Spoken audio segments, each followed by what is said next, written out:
미얀마에서 수고하시는 임기성 선교사님이 돌아오셨어요. 마치 제비철이 되면 돌아오듯이 미얀마 계신 분들은 3월, 4월에는 반드시 미국으로 돌아옵니다. 거기 날씨가 워낙 더워서 일체 모든 행동이 중지가 돼요. 어마어마하게 더운 날씨가 돼서 본토인들도 아무 일도 안 하고 지냅니다. 그래서 그동안에 나와서 다시 선교 준비도 하고 그리고 재충전해서 그렇게 돌아갑니다. 그래서 어떨 때는 3월 말, 어떨 때는 4월 이렇게 사정에 따라서 오시는데 이번에는 이렇게 몇 주일 전에, 2주일 전에 오셨습니다. 오셔서 저와 함께 우리 교회도 한 주일 계셨어요. 같이 있으니까 너무 좋던데요. 둘이서 얘기도 하고 기도도 하고 또 함께 많은 선교에 관한 의견도 서로 나누고 좋은 시간 가졌는데요. 더 있을까 했는데 다른 데서 좋은 숙소가 있다고 오시라 해서 제가 가시라고 그랬습니다. 여기는 아무래도 불편하니까 그러나 좋은 시간 보냈습니다. 5월 1일 날 돌아가시는데요. 우리가 오늘 설교 말씀 듣고 또 가시는 마지막 주에 우리 교회에서 설교하시고 그리고 또 우리 은혜를 또 나누도록 하겠습니다. 모르시는 분이 계실 것 같아서 잠깐 소개를 하고자 합니다. 우리 임기성 선교사님은 저하고도 나이도 같고 그리고 미국에서도 같이 많은 세월을 보냈습니다. 제가 1981년도에 미국을 왔는데요. 와서 제가 사업을 벌려서 사업을 왕성하게 할 때 우리 선교사님은 일리노이인가요? 거기서 회계학을 공부하시고 LA에서 그때 초창기에 공인회계사로 사무실 열어서 사업하고 일을 하고 계셨어요. 그래서 제가 사업하고 이러니까 둘이 만나게 되고 그리고 텍스 같은 거 사업 관계 조언도 많이 해주고 그러면서 그 당시 둘이서 100년 대계를 많이 계획을 했었습니다. 이렇게 돈을 빠른 속도로 벌어서 그리고 많은 돈을 한꺼번에 어떻게 잘 벌어 잘 관리하느냐에 총 어드바이저로서 저에게 조언도 해주고 그랬습니다. 그랬는데요, 세월이 지나다 보니까 계획은 우리가 세웠지만 운행하시는 분은 하나님이시라 저는 목회기를 들어서게 되었습니다. 그리고 몇 년 떨어져 있었습니다. 그동안에 교회도 열심히 안 다닌 것 같고 제가 만났을 때는 그랬는데 몇 년 떨어져 있다가 한 15년 떨어져 있었네요. 제가 어떻게 보건방송에서 임기성 선교사의 간증을 들은 거예요. 너무 놀랐습니다. 이 사람이 어떻게 됐냐. 그래가지고 어떻게 수소문에 서로 만나게 됐습니다. 만났더니 요 건너편에 있는 침례교 신학대학에서 공부를 하고 계시더라고요. 그때 제가 마침 교회를 개척했었을 때입니다. 브라에서 개척하고 일이 이사 오기 전이니까 약 2년째 됐지요. 그리고 그때부터 또 같이 만나가지고 우리 교회를 많이 도와주시고 섬기시고 그렇게 했습니다. 참 하나님께서 부르시고 또 하나님께서 쓰시는 귀한 분이라는 걸 우리가 늘 경험하는 것은요. 하나님 계획 가운데 부르셨으니까 하시는 일에 그렇게 이 임기성 선교사는 다른 선교사가 달라가지고 모금을 많이 하고 이렇게 일하지 않습니다.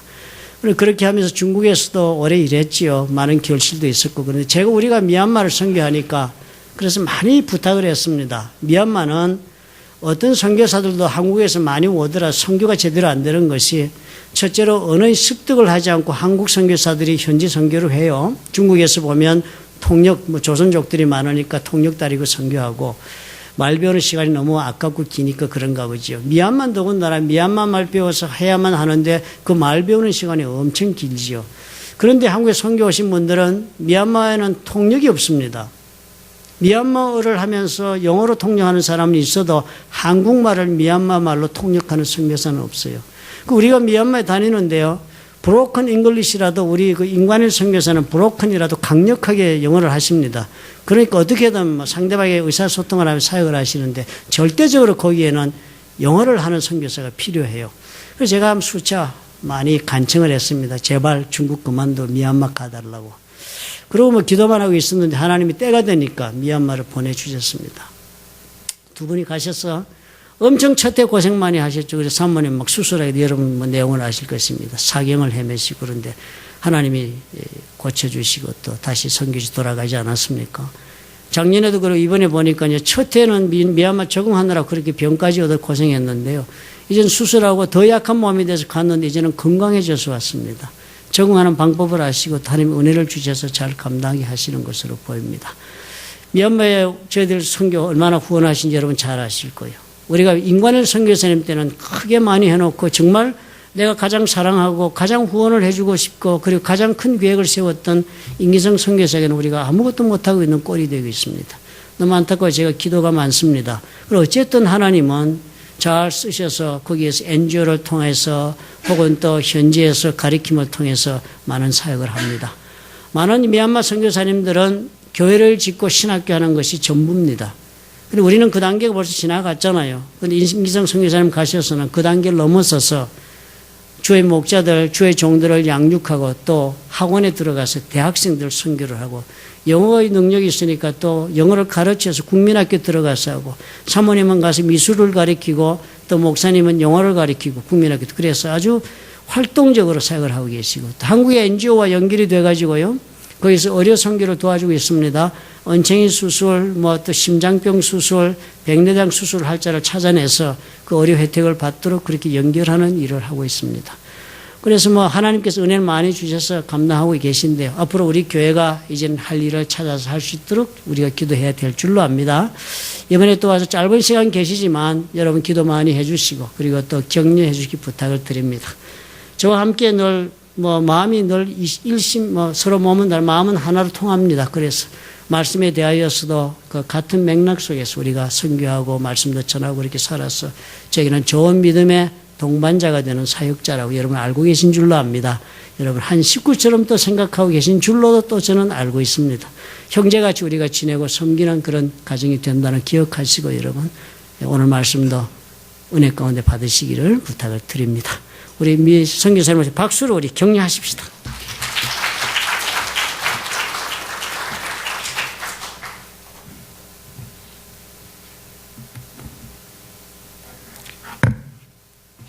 말씀하신 대로 제가 1년마다 한 번씩 미국을 방문합니다. 방문할 때마다 오면은 알레르기가 터져요. 가면은 딱 그치는데 근데 어떻게 그 동안에 어떻게 살았는지 모르겠어요.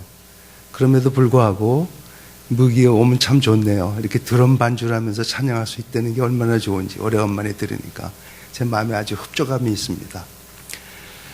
여러분은 미국에 사는 게 얼마나 복된 걸 모르시죠? 살고 있으니까. 내가 가지고 있는 거 누리는 거를 복되게 생각하지 못하는 어리석음들 많은 그리스도인들이 느끼고 있어요. 한번 나가보세요. 전 세계 인구가 그렇게 많은데 인컴이 한 가정이 4만 불이고 차가 한 대 있고 냉장고가 있으면 전 세계 인구 중에 탑 5%입니다. 여러분이 지금 5%에 속해 있어요. 그럼에도 불구하고 불평하면서 살아가고 있지 않습니까? 이 불평 그만하세요. 그만하시고 하나님 말씀대로 은혜 안에 깊숙이 들어가면 불평이 있을 수가 없습니다. 이번 주간이 고난주간이라 그러죠. 고난주간을 통해서 우리는 예수님께서 십자가에 죽으시고 부활하신 그 부활주의를 기념합니다. 그럼 한번 질문 한번 해볼까요? 십자가와 부활이 여러분의 인생에 무슨 관계가 있습니까?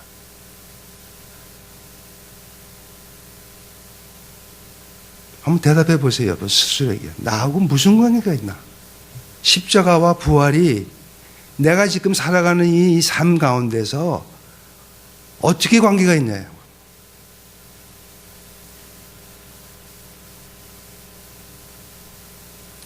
요즘에 그리스도인들을 보면서 미얀마뿐이 아니라 가끔 제가 이제 미얀마 돌아가는 길에 한국에서 잠깐 일도 보고 가게 돼서 한국 교회도 갑니다. 대부분 사람들이 십자가와 부활과의 사이에 있어야 될 해야 될 일을 하지 않고 복만 받기를 원해요. 요즘 설교 들어보십시오. 다 어떻게 하면 복 받는 거 아닙니까? 미얀마에서는요, 사람들이 태어난 요일이 중요합니다. 월요일서부터 일요일까지 주일날마다 신이 있어요. 부처가 있어요. 그럼 그 부처 찾아가서 머리에 물을 붓습니다. 왜요? 복 받으려고. 복 받기 위해서 우상을 만들어 놓고 거기다 물을 부어요. 그런 사람들한테 지금 복음을 줘야 되니까 굉장히 힘들죠. 굉장히 힘듭니다. 복 받기 위해서 믿는 사람들이기 때문에. 그래서 간단히 얘기해서 십자가는 구원이죠. 부활은 영생입니다. 그러면 십자가와 영생 가는 그 사이 길에 우리는 성화되는 과정을 가야 되는 거예요. 매일매일 삶이 그리스도를 닮아가는 성화되는 삶을 살아가는 것이 그리스도인들의 삶입니다. 많은 분들은 예수를 영접하고 예수를 구원자와 구주로 영접을 했습니다. 그리고 구원을 받았다고 해요. 맞아요. 하나님께서 죄를 사해 주시고 의롭다 하시고 하나님의 제 자녀로서 위치를 다시 환원시켜 주셨습니다. 그런데 구원이 그걸로 끝났다고 생각하고 살아가는 그리스도인들이 대부분이에요. 그렇지 않아요?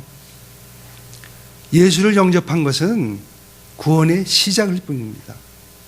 그래서 성경이 뭐라 그래요? 구원을 이루라고 그러잖아요. 구원을 성취하라고. 그리고 우리가 매일매일 삶을 살아가는 것 동안에 성화되는 과정을 가야 되는 것을 sanctification이라고 그래요. 예수를 믿고 우리가 이제 나중에 천국 갈 때까지 세 스텝을 거쳐야 되는데 첫 번째 예수를 영접하는 것을 salvation이라고 합니다. 두 번째가 sanctification, 성화되는 과정을 가야 돼요. 그래서 마지막에 영생을 들어가는 길에 glorification이 되는 거예요. 영화로운 몸을 입고. 이 스텝을 거쳐야 되는데 많은 사람들이 성화되는 과정을 가기 싫어해요. 왜? 구원을 받았다고 확정이 됐으니까. 더 이상 뭘 해요? 하지 않아요. 그런데 이 성화되는 과정을 가기 위해서는 굉장히 어렵습니다. 어떨 때는. 왜? 변화가 있어야 되기 때문에. 소위 말해서 트랜스포메이션이 있어야 돼요. 인사이드 아웃. 완전히 뒤집어지는 변화가 있기 전에는 성화되는 과정을 갈 수가 없습니다. 성격이 변해야 돼요. 인품이 변하고 생각이 변하고 관점이 변하고 완전히 다른 사람이 되어야 돼요. 성화되는 과정을 통해서. 여러분 그런 과정을 지금 가고 계신가요? 쉽지 않아요. 그러나 하나님의 은혜에 들어가면 쉽습니다. 하나님이 이끌어 주시니까, 하나님이 하시니까. 그래서 하나님이 여러분의 삶 속에서, 여러분의 삶을 통해서 여러분을 위해서 하는 모든 일은 은혜에 의해서 시작되는 겁니까? 십자가? 하나님의 은혜 아닙니까? 부활? 하나님의 은혜예요. 어떻게 우리가 영생을 살 수 있어요? 하나님의 은혜이기 때문에 그런 겁니다.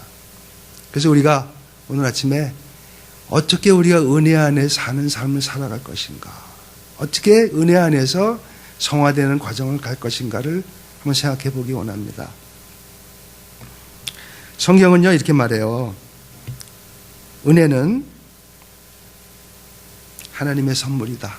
그렇죠? 하나님의 선물이라고 말합니다. 거저 주신 거예요. 성경에 사전을 찾아보니까 이렇게 말해요. Free and unearned favor of God. 하나님이 우리에게 호의를 베풀어 주셔서 거저 주시는 선물이라는 거예요. 또 어떤 성경에서는 사전에서는 이렇게 번역했습니다. Divinely given talent or blessing. Divinely given. 하나님이 주신 은사나 복을 우리는 은혜라고 얘기를 해요. 그렇지 않습니까? 여러분과 저같이 죄인이었습니다. 죽을 수밖에 없었어요. 지옥 가야 돼요.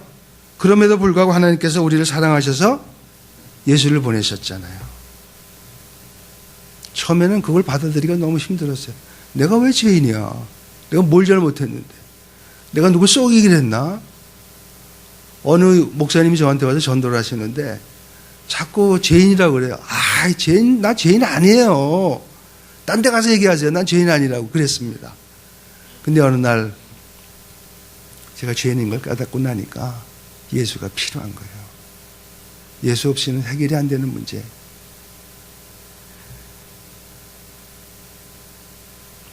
요한복음 1장 17절에서 이렇게 말합니다. 율법은 모세로 말미암아 주신 것이요 은혜와 진리는 예수 그리스도로 말미암아 온 것이라.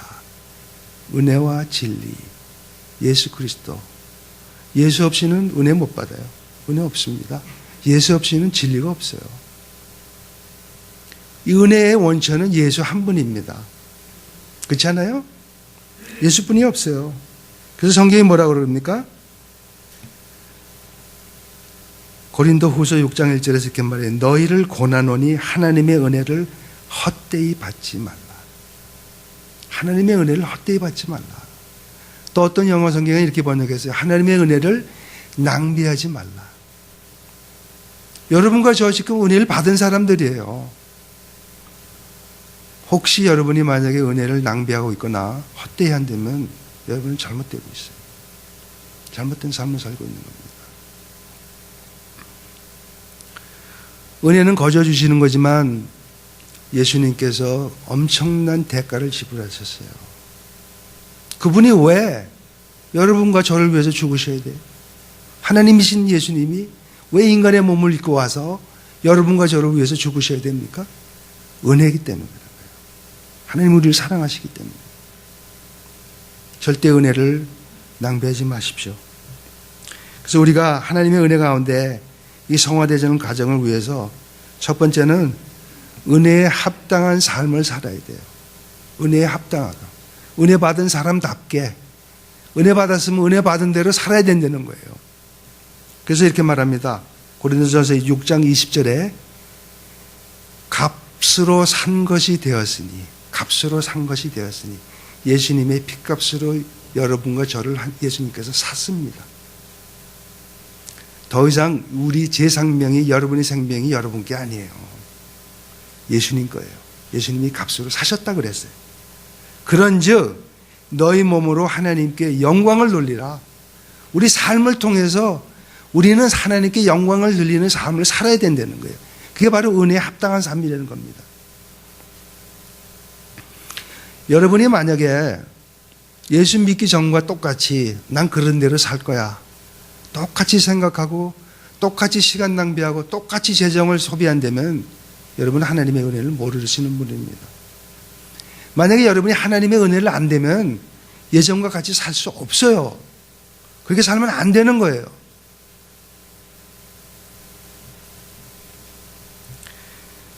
베드로전서 1장 4절 베드로전서 4장 10절에서 이렇게 말합니다. 각각 은사를 받은 대로 하나님께서 우리에게 은사를 주셨어요. 이 은사라고 말하는 것은 이거는 바로 은혜를 얘기하는 겁니다.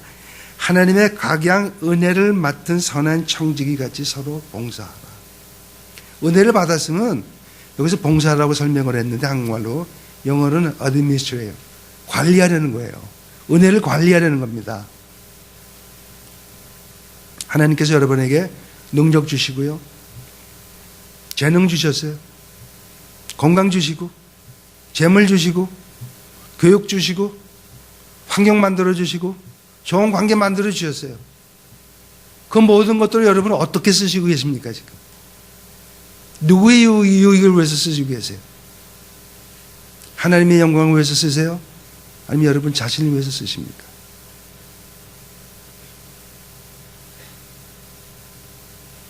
은혜를 낭비하지 마십시오. 은혜답게 살아야 돼요. 두 번째는 좋은 청지기 삶을 살아야 됩니다. 우리 찬양하잖아요. 주여 주여 그래요. 대부분의 그리스도인들이 제일 많이 쓰는 말이 뭡니까? 주여 주여 그래요. 근데 예수님은 주님 대접을 안 해요. 내가 주인이 됐어. 내가 마음대로 해야 되고 내가 원하는 대로 해야 되고 주인이 됐잖아요 지금.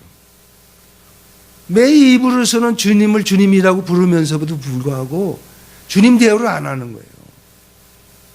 성경이 뭐라 그럽니까? 우리 보고 청지기라고 그랬어요. 우리는 주인이 아닙니다. 하나님께서 어느 순간에 어디서 우리에게 넘겨준 적이 있어요? 모든 것을? 없어요. 말씀드렸잖아요. 값으로 산 것이 되었으니 우리는 하나님 손에 붙였죠.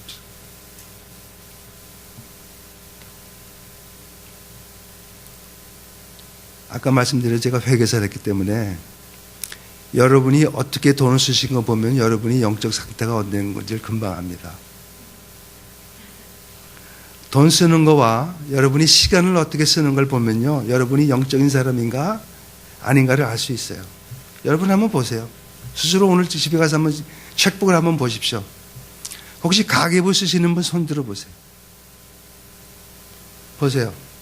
가계부 쓰시는 분 손 든 분이 한 분이네요.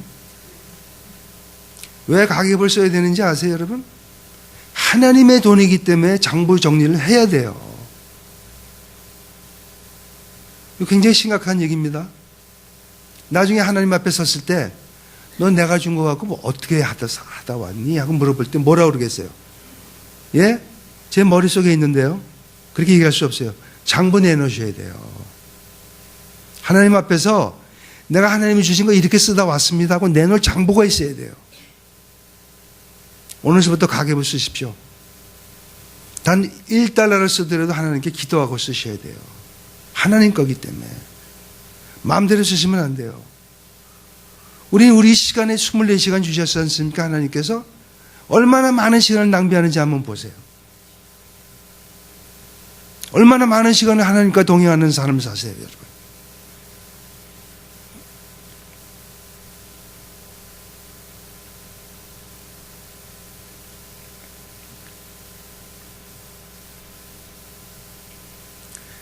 제가 좋아하는 구절이 고린도후서 9장 8절입니다. 이렇게 말해요.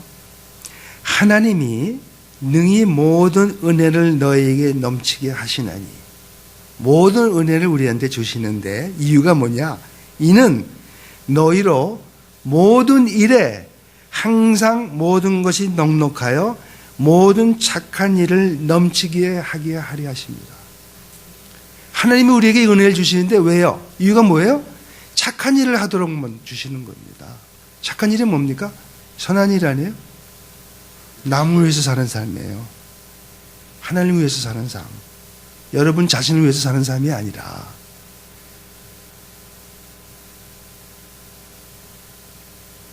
예수님께서 우리를 너무 사랑하셔갖고 그분이 자기 생명을 버리셨어요. 누가 여러분을 위해서 내가 죽어야 되는데 나를 위해서 대신 죽은 사람이 있다면 여러분 관심 있지 않습니까? 왜 저분이 나를 위해서 죽었을까? 생각해 보지 않아요? 매일 생각해 보셔야 돼. 그분이 나를 위해서 죽었어요. 내가 지어야 될 죄를, 대가를 그분이 대신 지어주신 거예요. 이게 은혜 아닙니까? 매일매일 아침에 일어나면서 하나님 은혜 가운데 하나님 오늘도 24시간 주셔서 감사합니다. 그렇게 하루를 시작하신다면 여러분 은혜 속에 살 수 있어요. 누가복음 6장 38절 이렇게 말합니다. 주라 그리하면 너에게 줄 것이니, 주라 그래요. 처음에 주라 그랬습니다. 그리하면이에요. 조건입니다. 하나님의 은혜는 항상 조건이에요. 조건부예요. 주라, 우리 역할입니다. 그리하면 하나님이 하실 게 뭐예요? 너에게 줄 것이니 곧 후이되어 누르고 흔들어 넘치도록 하여 너에게 안겨주리라. 자 보세요. 우리가 할 일이 먼저 있죠? 주라, 줘야 돼요. 나눠줘야 돼요. 우리가 받은 것을. 근데 우리는 이걸 내 거라고 생각하니까 내가 이렇게 힘들어서 이러는데 어떻게 11조를 내? 제가 옛날에 회개할 때 많은 분들이 비즈니스 하는 분들이 오지 않습니까? 아이고 11조 내고 세금 내면 제가 먹고 살 게 없어요. 확고한 믿음을 가지고 장사를 해요. 안 됩니다. 그런 믿음 가지고는 안 돼요. 하나님이 채워주신다는 믿음이 없이 내가 내 삶을 이끌어 가다 보니까 비즈니스가 될 리가 없죠. 하나님 비즈니스인데. 자 보세요. 길게 얘기는 안 했지만 11조. 11조가 율법입니까? 반드시 해야 되는 거예요? 제가 이렇게 설명할게요. 11조는 땅에 씨앗을 뿌리는 거예요. 씨앗을 뿌려야 하나님이 물 주시고 햇빛 주시고 열매를 맺어서 우리가 열매를 먹죠. 근데 이 많은 그리스도인들이 완전히 날강도예요. 씨도 안 뿌리고 먹으려고 그래. 그렇지 않습니까? 하지도 않은 일을 갖다 대가를 바라고 매일 새벽기도 나와서 기도한다고 응답이 되겠어요? 안 돼요. 우리가 할 일이 있습니다. 우리가 할 일을 해야 하나님께서 준비된 복을 주시는 거예요. 그게 하나님의 원리예요.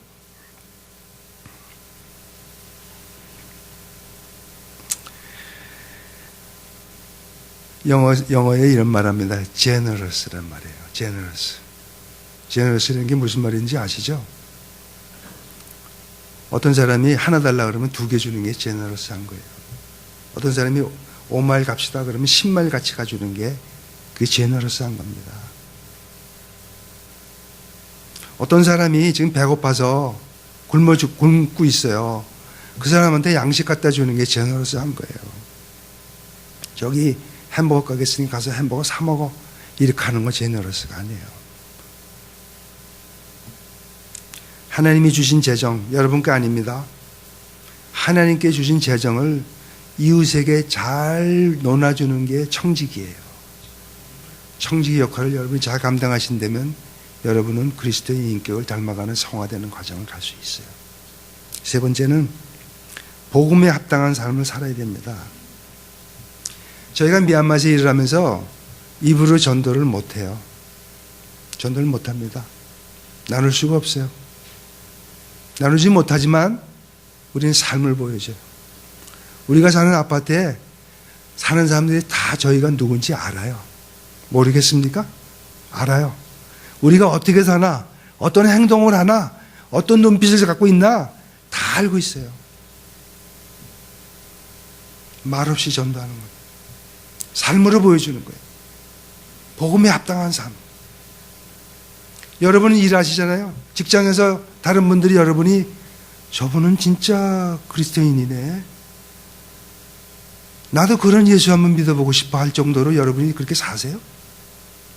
아니면 저 사람 예수 믿는 사람이에요? 이렇게 대답을 해요. 그리스도인의 향기를 품어야 돼요. 성경에 뭐라 그럽니까? 우리는 그리스도의 대사라 그랬어요. 그리스도를 대표하는 사람들이에요. 다른 사람이 여러분을 봤을 때 그리스도를 볼 수 있어야 된다는 거죠.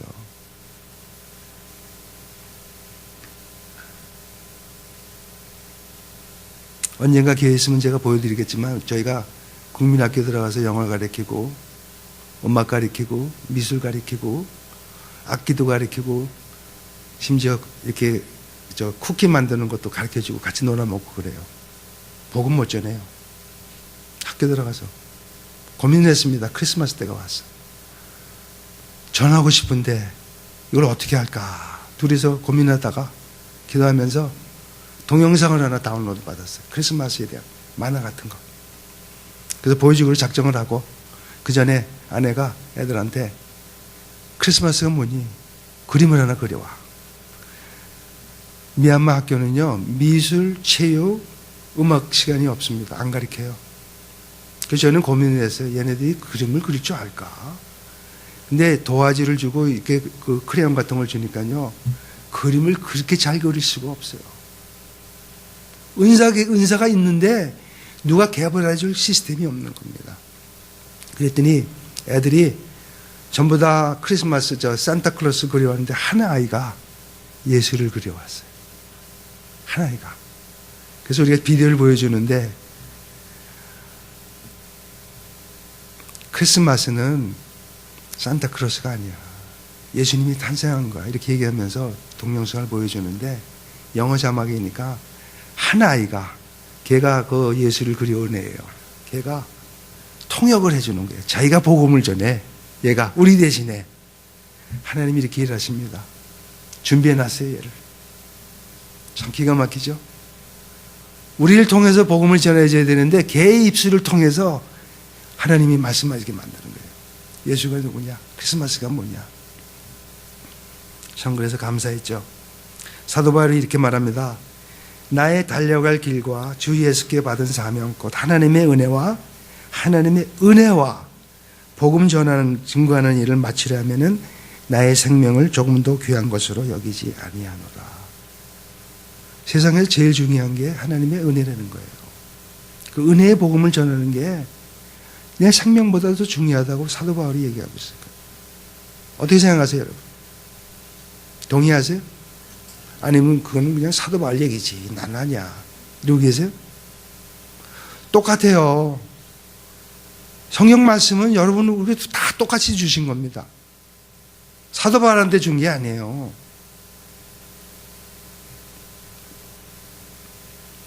여러분한테 하나님께서는 각자한테 주신 사명이 있습니다.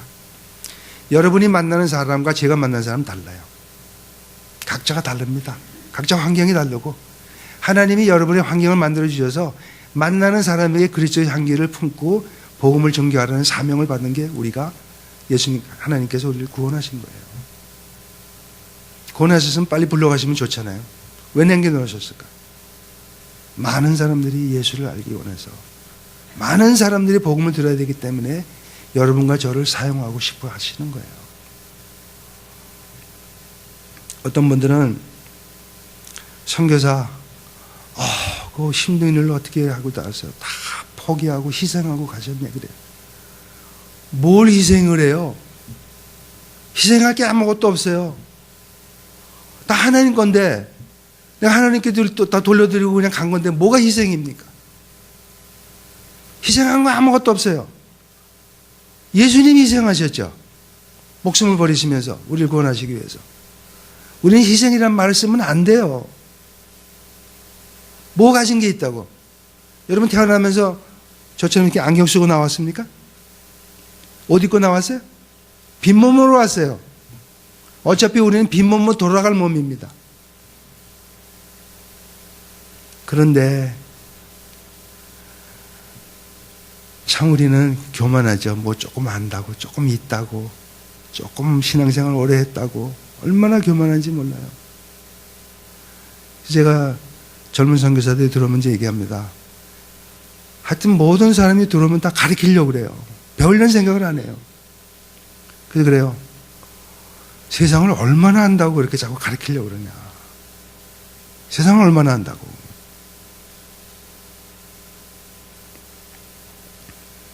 여러분, 크리스찬 삶이 뭡니까? 예수 믿는 삶이 어떻게 살아야 사는 거예요?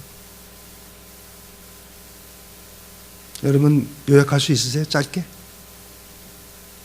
한번 생각해 보세요. 크리스찬 삶이 뭔가?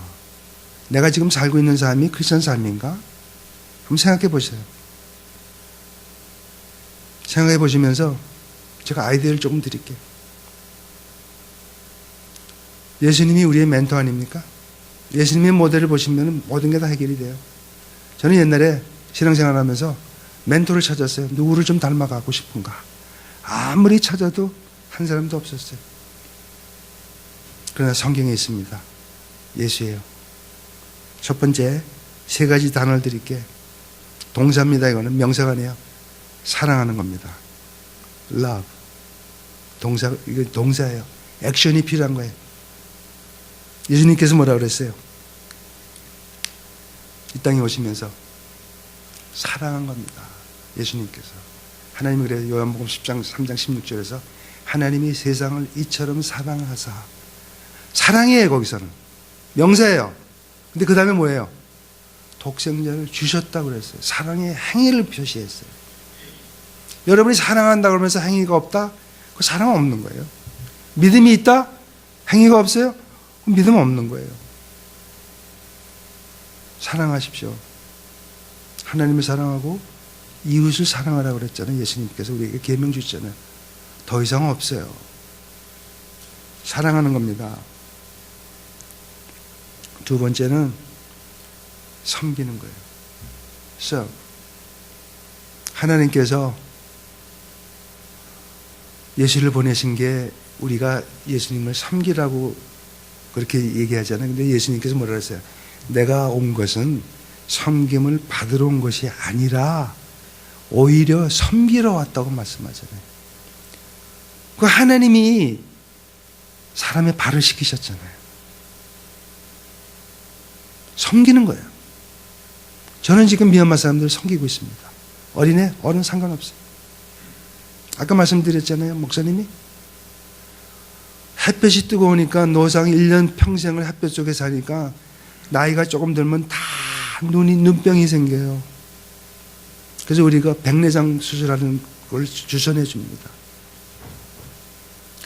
어머니가 영양실조 걸리니까 애들이 언챙이로 태어나요. 그 평생 가는 길이 뻔하지 않습니까? 얼마나 많은 힘든 길을 가야 되겠어요. 그 언챙이를 우리가 찾아요. 찾아서 그 양곤이라는 도시에 데려와서 수술해 줍니다. 섬기는 거죠. 그냥 내버려 둘 수가 없죠. 섬겨야지. 여러분이 지금 누굴 섬기고 계세요?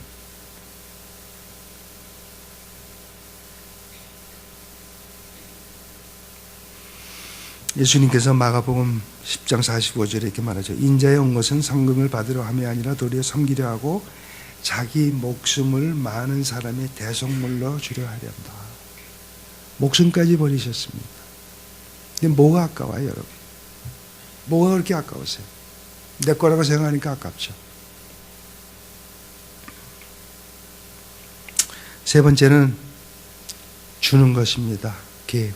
나누는 거예요. 나누는 겁니다. 디모데전서 6장 18절에 이렇게 말해요. 선한 일을 행하고 선한 사업에 부하고 나눠주기를 좋아하며 동정하는 자가 되게 하라. 그렇게 말했어요. 이게 바로 우리 삶이에요. 나누는 삶입니다. 한 가지만 더 얘기하고 말씀을 마치겠습니다. 아내가 갑자기 치통이 있어가지고 치과를 가야 되는데 미얀마 치과는 현지인들이 하는 치과는 정말 가기 싫을 정도로 안 돼 있어요. 엑스레이도 없어요. 근데 그 치과 의사가 엑스레이 없이 이 사람 신경 치료를 하더라고요. 기가 막혀요, 손재주가. 근데 그 치과 의사가 아주 독실한 그리스도인이에요. 그래서 우리가 교제를 하면서 지냈는데 이 사람은 외국에서 단기 의료팀이 오면은 치과 문을 닫고 따라갑니다. 대단한 신분이에요. 근데 이분과 잘 아시는 분이 미얀마의 저 북쪽에 가면 아직도 소수민족들이 정부군하고 지금 싸움하고 있어요. 그러니까 많은 사람들이 죽고 고아들이 생겨요. 그중에 많은 사람들이 이 의료 혜택을 못 받으니까 거기서 나온 국회의원 한 사람이 이 치과의사한테 이메일 하나 보냈어요. 14살 난 심장병에 걸린 아이가 수술을 못하면 금방 죽는데 좀 도움을 청하자. 기도해달라고 기도 편지가 온 거야. 근데 그 치과의사가 그 이메일을 저한테 포워딩을 해줬어요. 제가 그걸 받고 나서 마음에 굉장한 고통이 왔어요. 어떻게 일을 좀 도와줄 수 있을까? 그래서 하나님께 기도했습니다. 하나님, 이 죽어가는 이 소년에게 하나님 은혜를 좀 베푸셔가지고 좀 이렇게 자비를 베풀어 주세요. 그래서 이틀을 기도를 했습니다. 그런데 미국에서 이메일이 하나 왔어요. 어느 분이 성경금을 보내겠대요. 근데 이 소년이 치료를 하려면은 $2,000가 필요해요. 미얀마에서 $2,000는 굉장히 큰 돈입니다. 여기서는 큰 돈은 아닌 것 같죠. 몇만 불 들죠. 여기서 심장병 수술하는데 몇만 불 갖고 안 되죠. 2,000불이면 돼요. 근데 그 이메일 오신 그분이 미얀마 자매예요. 저쪽 교회에 출석하는 미얀마 자매인데 한 번 만난 적이 있어. 그 미얀마 자매가 이메일이 왔는데 $2,000를 헌금했습니다. 이 하나님 방식이에요. 주니까 한 사람의 생명이 살아나잖아요. 우리가 그 소년 수술하는 거 봤습니다. 지금 잘 회복하고 있어요. 하나님의 은혜로 살아났잖아요. 사랑하는 거고요. 섬기는 거고 나누는 겁니다. 이게 그리스도인 삶이에요. 이 삶을 통해서 여러분과 저는 성화되는 과정을 매일매일 갈 수 있는 겁니다. 올 때마다 이렇게 말씀 기회를 주셔서 하나님께 감사드리고 박 목사님과 여러분께 감사합니다. 제가 가끔 이렇게 말씀을 전하면서 조금 심한 말씀을 해요. 왜냐하면 제가 담임 목사가 아니기 때문에 한번 말씀 전하고 가니까 좀 심각한 얘기를 제가 할 수 있어요. 담임 목사님이 못하는 말씀. 자 보세요. 부활절 고난주간 해갖고 새벽 기도하고 부활절 기념해요. So what? 뭐가 달라져요, 여러분? 부활절 하루 기념한다고 해서 여러분이 정말 예수님과 깊은 관계에 들어갑니까? 저는 또 한 가지 마음에 안 드는 게 이거예요. 어머니 날 하루 재갖고 어머니 날 하루 나가서 식당에 아주 미어져요. 그러고 나서 1년 동안 까먹어. 이게 우리 그리스도인의 삶하고 똑같은 겁니다. 부활절 하루 조금 주님 생각해. 아유, 감사하네. 그리고 잊어버려요. 뭐가 달라요? 어머니 나라하고 행사하는 거하고.